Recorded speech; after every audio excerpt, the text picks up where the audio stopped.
He is looking like the frontrunner in the Democratic presidential race as he extends his lead over rival Bernie Sanders. So who is the man who could go toe-to-toe with Trump? Joe Biden.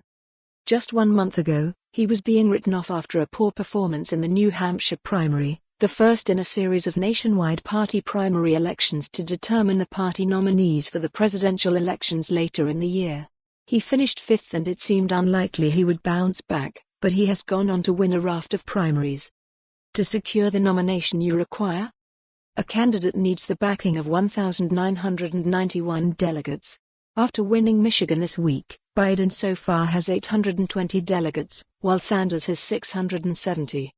He's 77?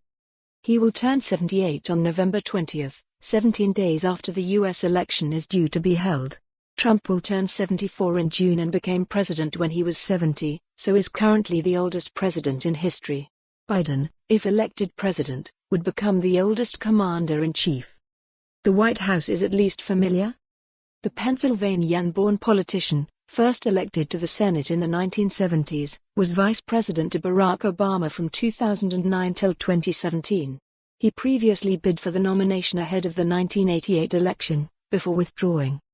Because he was accused of plagiarism after making a speech containing an almost identical section to a chunk of a speech given by Labour Party leader, Neil Kinnock, in 1987, talking about his background and saying, "Why am I the first Kinnock in 1,000 generations to be able to get to university?" Biden said a few months later, "Why is it that Joe Biden is the first in his family ever to go to a university?" Soros? In 1972, his first wife, Nelia, and 1-year-old daughter were killed in a car accident. His 2 sons, Beau and Hunter, survived, but Beau died in 2015 at the age of 46 from a rare form of brain cancer. Bromance? Throughout Obama's presidency, the pair's chemistry was picked up on, often setting social media alight with images of them together becoming memes.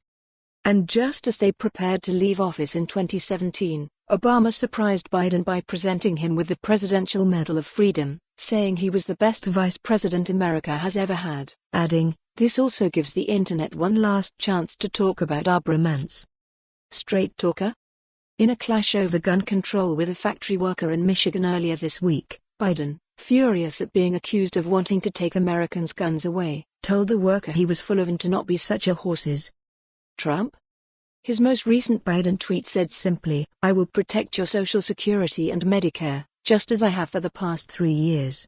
Sleepy Joe Biden will destroy both in very short order, and he won't even know he's doing it. Maureen Shugden. For more on this story, visit the news article link.